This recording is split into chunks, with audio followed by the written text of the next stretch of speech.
Bachelors ಅಂತೂ one time ಈ ಅನ್ನ ಮಾಡ್ಕೊಂಡು ತಿಂದರೆ ಮತ್ತೆ ಮತ್ತೆ ಮಾಡ್ಕೊಂಡು ತಿನ್ನಬೇಕು ಅನ್ಸುತ್ತೆ. ಕೇವಲ 5 ನಿಮಿಷದಲ್ಲಿ ಇದು ಅನ್ನ ಮಾಡ್ಕೊಳ್ಬಹುದು. ನಮಸ್ಕಾರ ಸ್ನೇಹಿತರೆ, ವೆಲ್ಕಮ್ ಟು ಮೈ ಚಾನಲ್.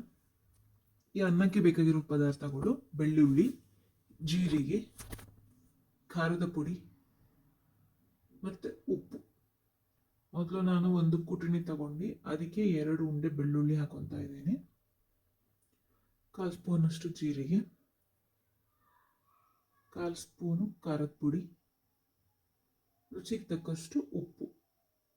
ಇದಿಷ್ಟು ಐಟಮ್ನ ಚೆನ್ನಾಗಿ ಜಜ್ಕೊತಾ ಇದ್ದೇನೆ. ಮಿಕ್ಸಿ ಬೇಕಾದ್ರೆ ಮಾಡ್ಕೊಳ್ಬಹುದು. ಸ್ವಲ್ಪ ಐಟಮ್ ಆಗಿರೋದ್ರಿಂದ ಜಜ್ಕೊತಾ ಇದ್ದೀನಿ. ಮಿಕ್ಸಿಲಿ ಅಷ್ಟು ಇದು ಬರಲ್ಲ.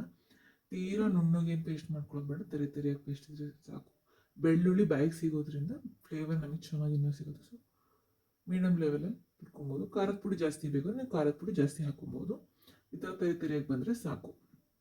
ಈ ಕಡೆ ಪ್ಯಾನಿಗೆ 2 ಸ್ಪೂನು ತುಪ್ಪ ಕಾಯ್ತಿದ್ದಂಗೆ 1 ಸ್ಪೂನಷ್ಟು ಸಾಸಿವೆ ಚಟಪಟ ಅಂತಿದ್ದಂಗೆ ನಾನೇನು ಬೆಳ್ಳುಳ್ಳಿ ಪೇಸ್ಟ್ ಮಾಡ್ಕೊಂಡಿದ್ದೀನಿ ಅದನ್ನು ಹಾಕೊತಾ ಇದ್ದೀನಿ. ಇದನ್ನು 1-2 ನಿಮಿಷ ಹಂಗೆ ಬಾಡಿಸ್ಕೊತೀನಿ. ಮನೇಲಿ ಈರುಳ್ಳಿ, ಟೊಮೊಟೊ ಏನೋ ತರಕಾರಿ ಚಿಂತೆನೆ ಬೇಡ, ಒಂದೇ ಒಂದು ಬೆಳ್ಳುಳ್ಳಿ ಇದ್ರೆ ಸಾಕು. ಅದರಿಂದ ನೀವು ವಿತಿನ್ 5 ನಿಮಿಷದಲ್ಲಿ ಅಡುಗೆ ಮಾಡ್ಕೊಬೋದು. ಲಾಸ್ಟಿಗೆ ಕೊತ್ತಂಬರಿ ಸೊಪ್ಪು ಹಾಕೊಂಡು ಚೆನ್ನಾಗಿ ಮಿಕ್ಸ್ ಮಾಡ್ಕೊತೀನಿ. ಕೊತ್ತಂಬರಿ ಸೊಪ್ಪು ಬೇಕು ಅಂದರೆ ಹಾಕೊಬೋದು, ಆಪ್ಷನಲ್ಲು. ಹಾಕಲೇಬೇಕು ಅಂತ ಏನಿಲ್ಲ. ಇದನ್ನು ಬಿಸಿ ಬಿಸಿ ಅನ್ನ ಜೊತೆಗೋ ಅಥವಾ ರಾತ್ರಿ ಏನಾದರೂ ಅನ್ನ ಉಳಿದಿತ್ತು ಅಂದರೆ ಮಿಕ್ಸ್ ಮಾಡ್ಕೊಂಡು ತಿಂತಿದ್ರೆ ಟೇಸ್ಟಿ ಆ್ಯಂಡ್ ಸೂಪರ್ ಆಗಿರೋ ಬೆಳ್ಳುಳ್ಳಿ ಅನ್ನ ರೆಡಿ. ನೀವು ಕೂಡ ಒಮ್ಮೆ ಟ್ರೈ ಮಾಡಿ, ಹೇಗಿತ್ತು ಅಂತ ನನಗೆ ಕಾಮೆಂಟ್ನಲ್ಲಿ ತಿಳಿಸಿ. ನೋಡಿದ್ರಲ್ಲ ಸ್ನೇಹಿತರೆ, ಕೇವಲ 5 ನಿಮಿಷದಲ್ಲಿ ರೆಡಿಯಾಗಿದೆ ಈ ಬೆಳ್ಳುಳ್ಳಿ ಅನ್ನ.